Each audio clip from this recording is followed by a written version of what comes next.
Hey everyone, Alex here. I'm here at the Pacific Science Center. It is August 23rd of 2025, and this is not the main attraction. These fiberglass dinos, as far as I know, they're remaining. So, but what I'm here today for is it is the Science Center's Farewell Dinosaurs Day. They are saying goodbye to their beloved dinosaur exhibit of 35 years now. So it was one of my favorite places to be when I was a kid, so today is going to be a rather bittersweet day for me. And so I spend most of the time in that place today. I'm also going to see an Imax movie in the afternoon.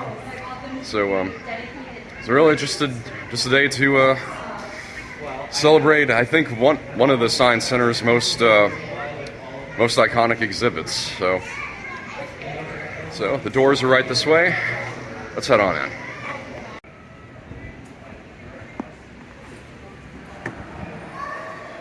Right this way. Boy, we got a turnout already.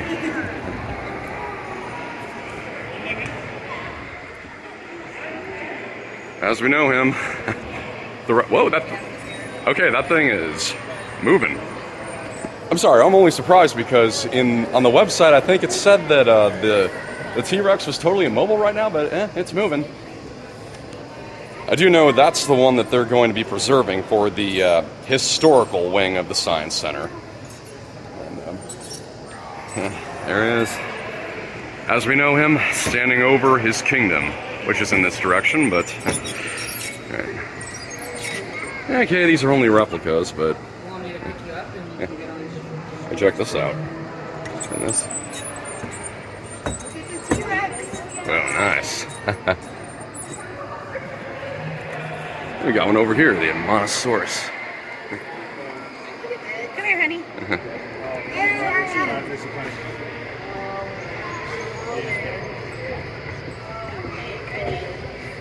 Okay, that one's not, almost. Okay, there we go. Ish.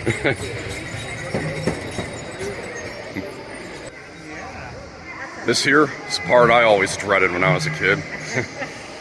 Deinonychus, preying on a Tyrannosaurus.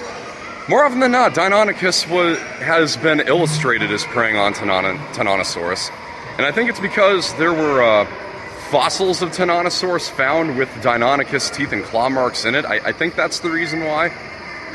And as you can see, these ones are not mobile. And I take that to mean they never will be again. But here's the thing though. The hydraulics in these dinosaurs, they were only made to last for about 15 years. They have lasted for 35 now. So, honestly, we've really got nothing to complain about knowing that these things could have been gone a long time ago. But yeah, the Deinonychus, these were the guys that made me the most uneasy when I was in here at roughly 6 years old. But that means they did their job. They scare the kids. I don't know about giving the parents nightmares, but they scared the kids.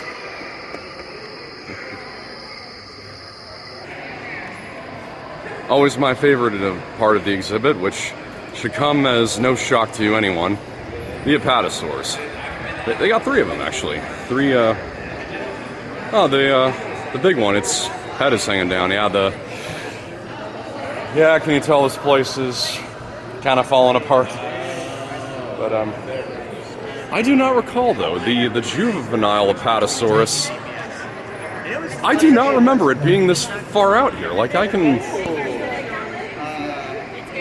Wow.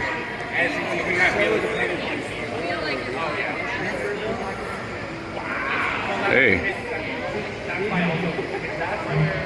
Wow.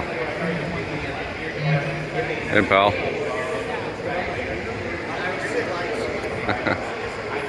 I think they must have moved it, because I remember getting pictures here.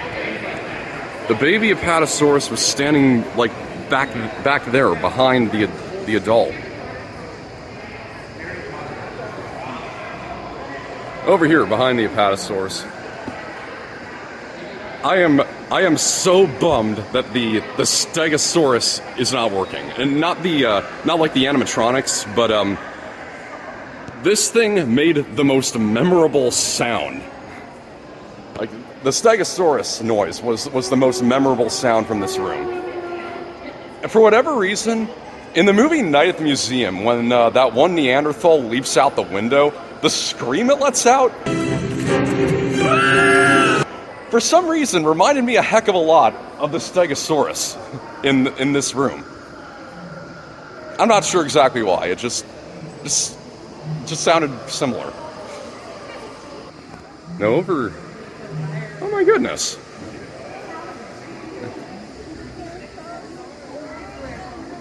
Playing old dino movies on VHS TVs.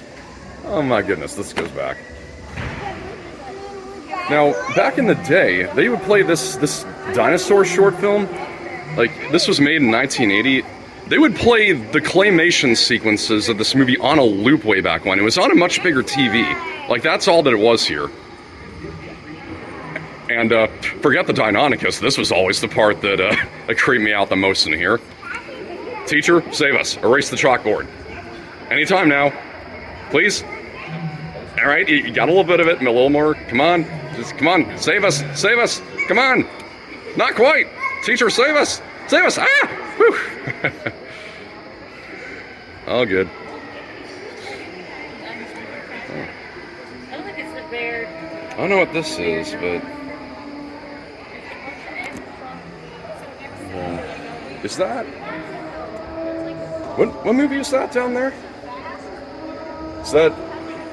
Valley of Gwangi? Whatever it's called? Not sure, but...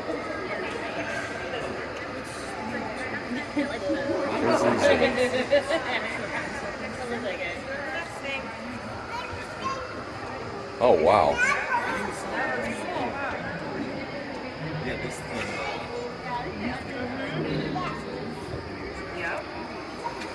Yeah, they're basically all just green and sort of slimy. That's what they're all green, slimy, stale. Now they got more colors. Wow, was this the room before 1990?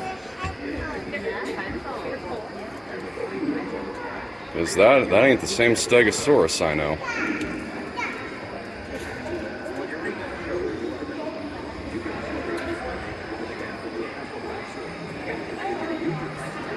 Okay, I'm not sure that's the same room. Nope, no, that's the Apatosaurus. So that's this is the room when? They must have replaced the Stegosaurus at some point, like before I was 5 or so.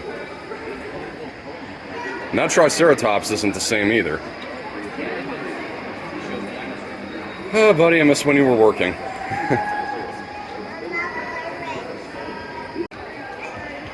And here is our Parasaurolophus, and it appears she's protecting her nest from some lizard here. I'm not even sure what that is, but her nest is right back here.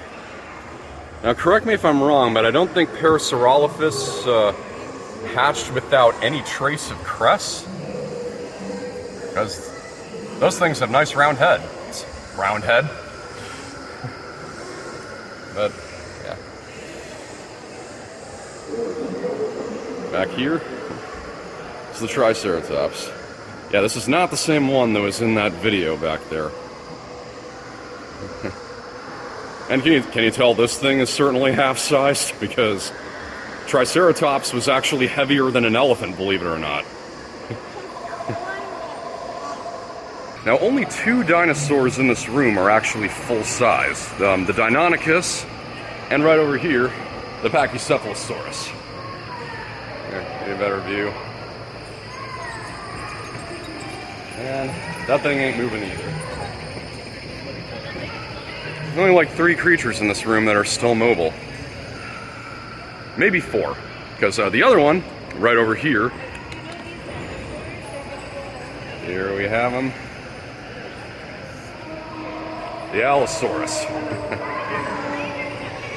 Now, I'm honestly kind of surprised that this is the one that they're not preserving this one for the for the historical wing of the Science Center, because the Allosaurus is the one that's always showing up in the advertising, like on buses and billboards and whatnot. So, surprised they're not going with this guy. And yeah, he's still moving. Now, I'm pretty sure, aside from the Deinonychus and Pachycephalosaurus, all the rest of the dinosaurs here are half size. At least they're labeled as such. This Allosaurus seems almost full size. I'm pretty sure this is more than half. This has got to be like 2/3 the actual size at bare minimum. Of course, I almost forgot the Pteranodon up there. I'm pretty sure this guy, when I was a kid, I'm pretty sure he went over my head a few times. No pun intended.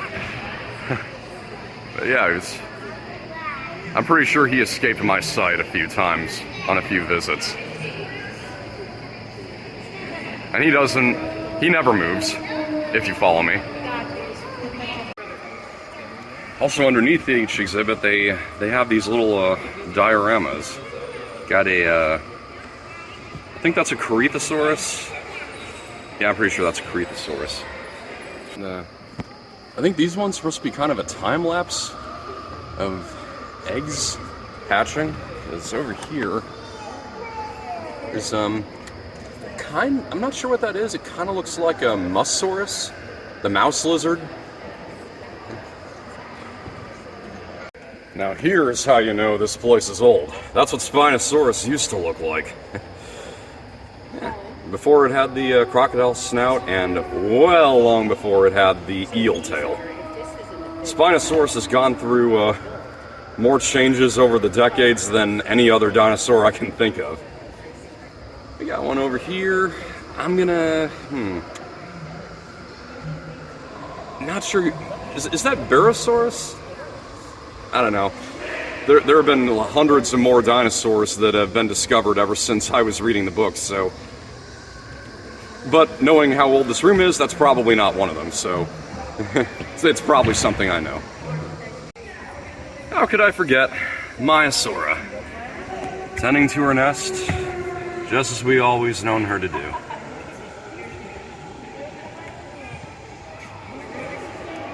And underneath the Parasaurolophus, more Parasaurolophus. Right, it's just about time now to go into a 40-minute IMAX documentary. A classic old 40-minute IMAX documentary. They've been screening these types of movies since at least as far back as I can remember. And the one I'm going to see today, T-Rex 3D, narrated by none other than Alan Grant himself. I've never seen this one, but yeah, I recall going to see all sorts of those 40-minute documentaries back in the day. There was once, back in 2008, where me and my family, we saw two of these in one day. One was Sea Monsters, a prehistoric adventure. That one was epic on this screen. This screen, by the way, IMAX Boeing, it is the greatest screen in the Northwest. And so Sea Monsters was a fantastic movie to see on the screen. As was the Polar Express. They show the Polar Express here every year, and I'll always go see it when I've got the chance. And anyway, so same day as Sea Monsters, the other one we saw that day was Dinosaurs Alive, which was narrated by Michael Douglas. That featured like a Seismosaurus and like a Tarkia fighting a Tarbosaurus. Like there was a Pachycephalosaurus and other creatures appearing. Even though the screen time for the dinosaurs themselves in that documentary was kind of minimal. But yeah, let's go see what T-Rex in 3D is like. Venturing down here into the dome right now. I just remembered the very first of these 40-minute documentaries I saw here. It was, I don't remember what it was called. I must have been like 5 or 6 or so. I think it was our first visit here. And it was a deep sea documentary. Not Under the Sea 3D, because that's like 2009. I'm thinking like 90s here. If there's anyone here who can help me out, please comment. This documentary, I know it was narrated by a woman. And I don't know this for a fact, but I want to say that it was a British woman. Like, maybe it was Helen Mirren, I'm not sure, but I remember as we were going in, my mom was telling me it was a documentary about sharks. But as I recall it, sharks only appeared in like the very last sequence, like 5 to 10 minutes or so. What is the name of that documentary? It must be from like the 90s. Can anyone help me out with this? And as I'm venturing down here, I need to, I just remembered another very fond memory I have from this room, from this foyer.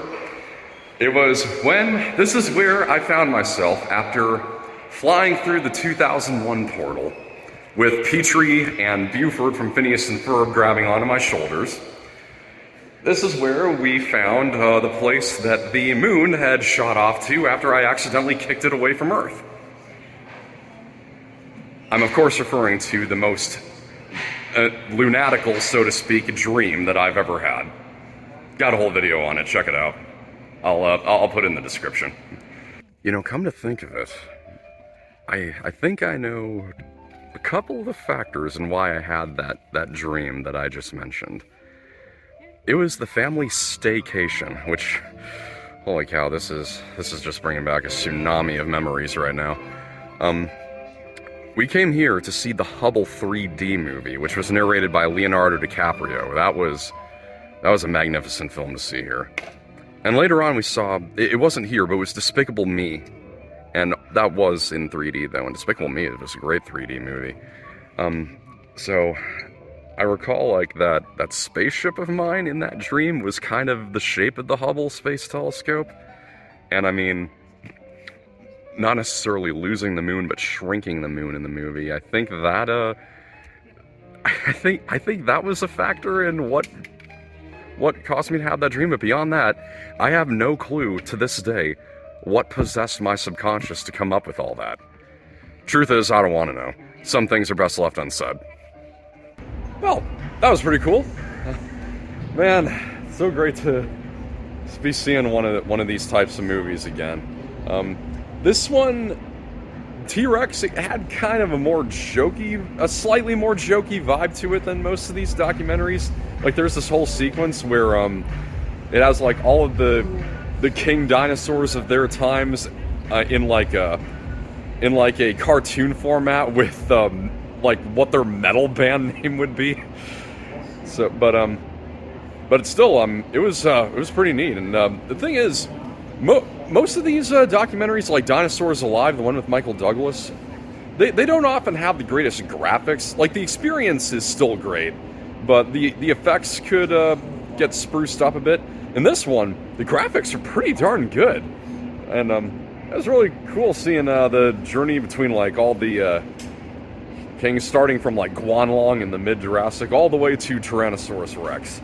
And frankly, I kind of wish that Sam Neill had just dropped his New Zealand accent and just made it kind of feel like it was Alan Grant narrating it to us the whole time. I mean, there's even a point where he says, yes, T-Rex will attack its prey even when standing perfectly still. Yeah, and it was also really cool, fun to go along on the paleontological expedition with this man and his 3 young sons. He talks about how it feels like a full circle moment for him, seeing his kids taking an interest in what he was so excited about at their ages. So, yeah, pretty good documentary. Okay, it's getting a little annoying how many people think I work here. Do I really look that official? I got this Jurassic Park lanyard from Universal Studios. I mean, if anything, I'm just an official from Dinosaur Protection Group. This is my certificate of adoption for the Apatosaurus. But this is almost as annoying as when someone at Walgreens confuses me for working there when I'm in a FedEx uniform, for crying out loud. So, what could make this day better? I knew I couldn't pass this up when I learned that The Land Before Time is playing here today. Not the same theater. It's the other Imax theater on the other side of the pavilion. It's the Paccar Imax, and I'm always up for going back to this movie, but to see it in a theater, especially a theater where there are going to be kids, I've always wanted to be around to see kids seeing this movie. So, gonna have to check that off my bucket list. Well, that was certainly worth it. To hear especially to hear the James Horner score blasting through those speakers. And I will say, as the message at the beginning of the movie stated, the movie wasn't enhanced for Imax. And so you can kind of tell because the picture appears a bit more grainy, and the lines around the characters are certainly more conspicuous than just on like an average size television. But anyway though, not as big of a reaction from the kids who were in the theater as I was hoping for. I will say though, there was a mom with a son and daughter in that theater. The daughter was clinging to her mom every time Sharptooth showed up. And the boy certainly appeared pretty happy when the dinosaurs all made it to the Great Valley. So that was worth it. But you know, I guess you know, different kids react to things differently. So I'm going to have to be around when my niece first sees that movie because she's incredibly emotional. Then again, maybe showing her that movie is will just be total psychological torment. I don't know, but yeah, I got a few hours left before things close around here, so I'm gonna head back to the dinosaur exhibit. So yeah, this looks like a good place to kick it.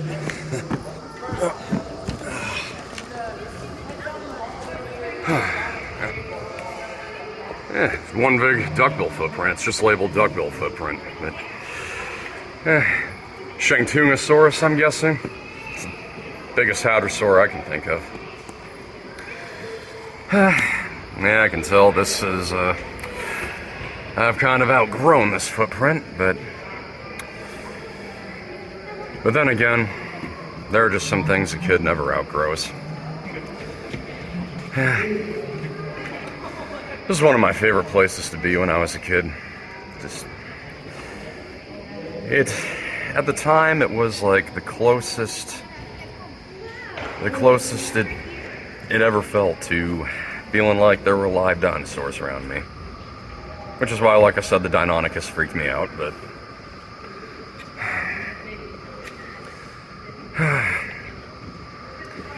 yeah, I'm sure gonna miss this place. I think that, you know, I feel like lately stuff like this has felt, it feels a little more than just, it feels like a little more than just nostalgia. It feels like with so little going on for me in my adult years and not really finding a whole lot in this stage of my life, it feels like the place to go for me to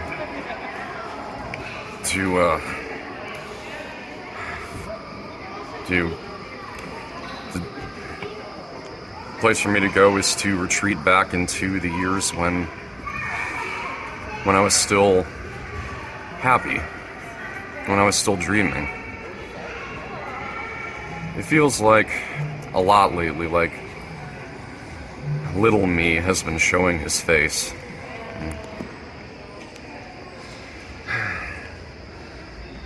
That's why this is one place I'm sure gonna miss. Well, it's closing time. Kind of feels like saying goodbye to a childhood home in a way. One last glance.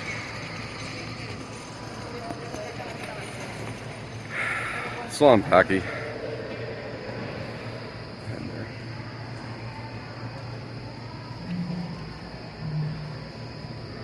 So long, Triceratops.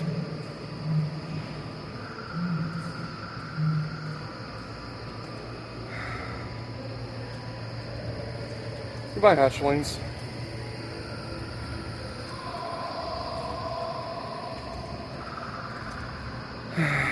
Goodbye, Mother Perserolicus.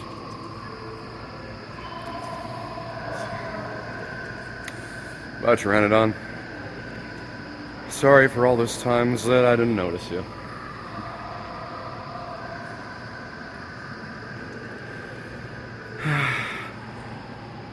So long, Big Al.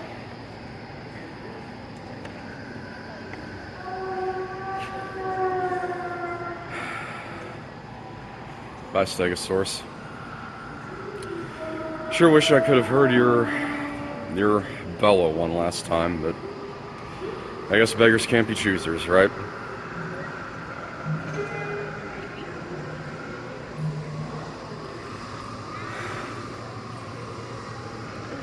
Goodbye, Apatosaurus.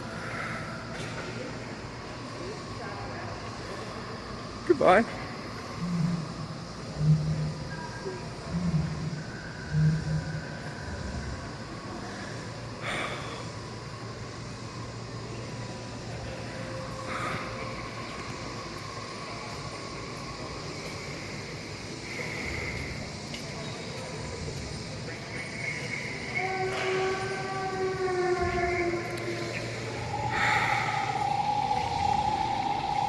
Bye, Deinonychus. You played your part well.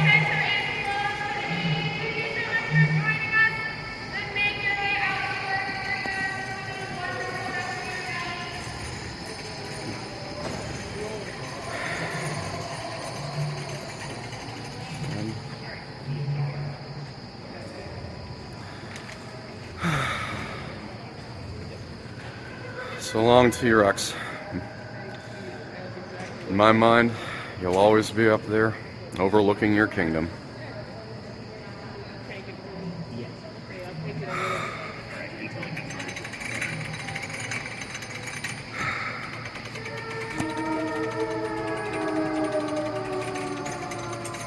Indeed. I have a pacifier, a hat, micro-raptor, and a water bottle.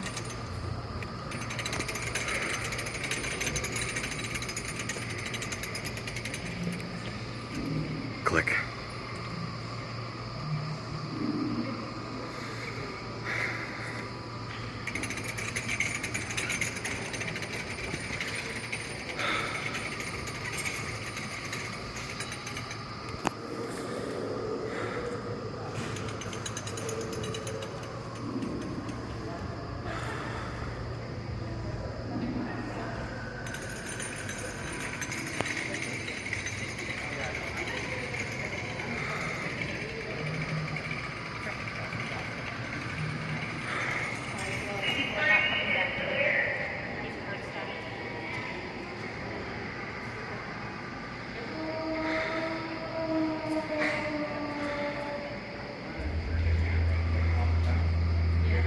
They may be gone,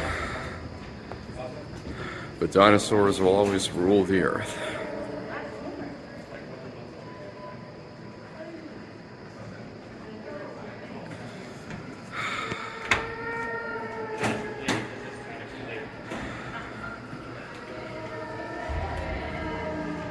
We do unfortunately have to clear the building. Yeah. But thank you so much for joining us. Of course.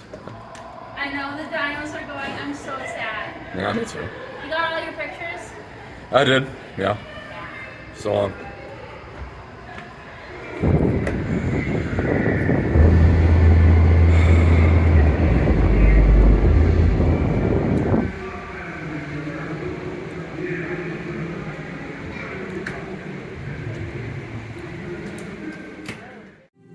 It's time for your next adventure. I have no idea what I'm going to do tomorrow. How exciting.